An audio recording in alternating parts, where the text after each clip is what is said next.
Le match des Lions indomptables contre le Kenya, initialement prévu au stade de Japoma à Douala pour le 11 octobre 2024, a relancé un débat complexe concernant la conformité des infrastructures sportives au Cameroun. Selon la CAF, seuls 2 stades du pays, notamment ceux d'Amadou Daïdou à Yaoundé et de Kwekom à Bafoussam, respecteraient actuellement les normes internationales, contrairement à Japoma, qui est pourtant retenu pour le match. Dans ce contexte, plusieurs experts ont partagé leurs analyses.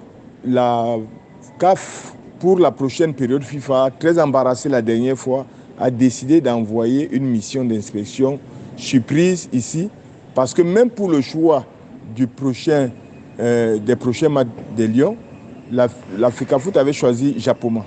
Et une fois de plus, les autorités camerounaises, je crois l'ONIES, a saisi la CAF pour dire une fois de plus, on se retrouve dans le même imbroglio et qu'avec cet imbroglio-là, on va se retrouver dans la situation qu'on s'est retrouvé à Garoua. D'autres analystes sportifs remettent en question les investissements du gouvernement sur les infrastructures sportives.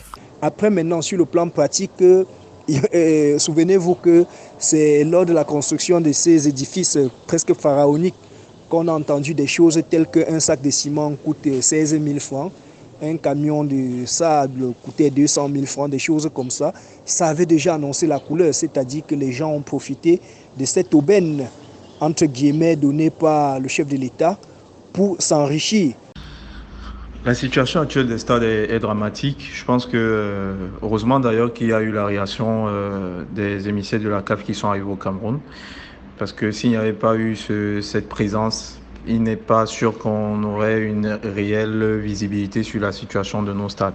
En réponse aux critiques sur la gestion des stades, Joseph-Antoine Ben, ancien gardien des Lions indomptables, aujourd'hui président de l'ONIES, Office national des infrastructures sportives, estime que le véritable problème réside dans le manque de coordination entre les institutions. En réaction, Georges Bimbe, journaliste sportif et consultant, estime que la situation est dans la lettre rouge. L'ONIES doit faire preuve d'humilité.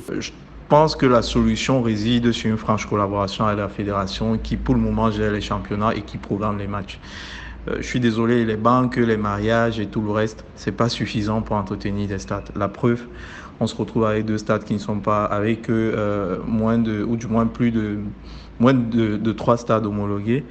Donc il faut que les autorités prennent les choses en main. Je ne sais pas comment ils pourront, mais il faut absolument faire asseoir à la fois la fédération et l'ONIES, trouver une solution pour pouvoir sortir de cette crise. En somme, ce débat sur la conformité des stades est révélateur de la nécessité d'un effort collectif pour maintenir les infrastructures sportives à un niveau acceptable et ainsi éviter que la CAF ne continue d'imposer ses décisions aux dépens des attentes locales.